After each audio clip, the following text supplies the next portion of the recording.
Hello champions and future champions, hello Chessmood family. GM Gabuzyan is here with you and we're going to begin our daily lesson.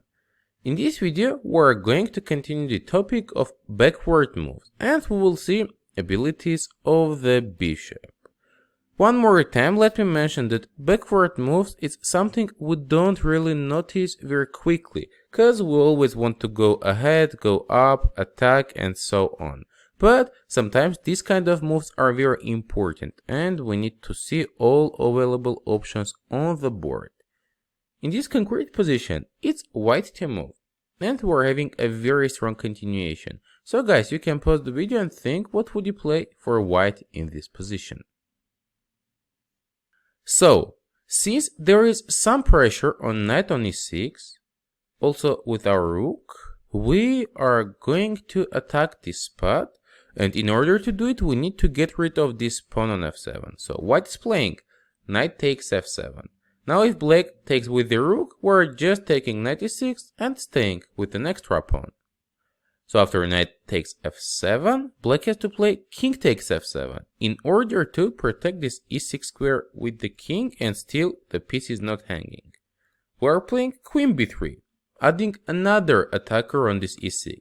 Now it's hanging again. Any move, we're just going to take it. And only defensive idea is queen b6 move. Now the thing is, if we play knight takes e6, black can firstly take on b3, and after it takes, just take bishop e6, so black is taking back the piece.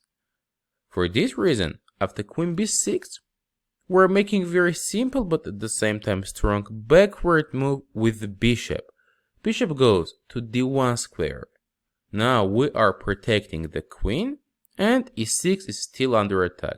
So now we're threatening to take, and if black takes, we'll just take with the bishop. Again e6 is under attack and it's gonna be lost. So with this simple tactic, white is winning the pawn. And the punchline was bishop d1 move. Now let's go ahead and see one of the most exciting examples I have ever seen. In this position, white is having some pressure on black's king side. We're having some active pieces ready to attack. It's black to move, and in the game black played king f7, which was a huge mistake. Black was supposed to play king h8, knight h4, bishop g7, queen g4, knight f8, trying to keep this king side safe. White has some activity and would be slightly better, but instead of playing king h8, at the beginning, black is playing king f7, which is a huge mistake, but it's absolutely not obvious what is the issue with this move. So, my recommendation is, guys, that you pause the video and try to figure it out. White here is playing unbelievably strong queen h5 move. We just attack pawn on h7 and want to take it. Let's see what's happening if black is accepting it. G takes h5.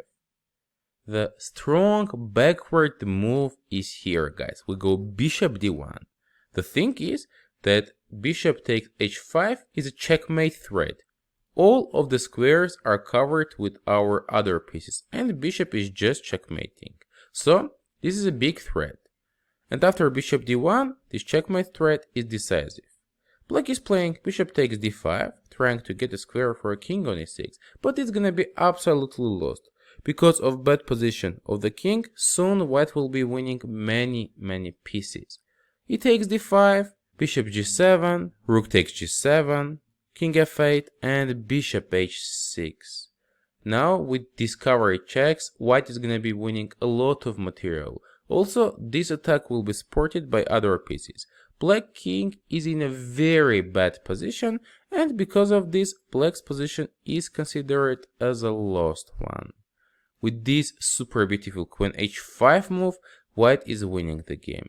And if after queen h5, black is deciding to go back with the king to g8, white is getting a decisive attack with rook takes g6, pawn takes, queen takes g6, and after king h8, white can be playing knight g4. Too many pieces are near to the black king, white will have some different threats, and this is just a winning position again. So Queen h5 with a very simple bishop d1 backward move is deciding this game's result. Let's now go ahead and see a test position for you in this topic, guys. So here it's black to move. You can share your thoughts and ideas in the comments section below. Gabuzyan was here with you.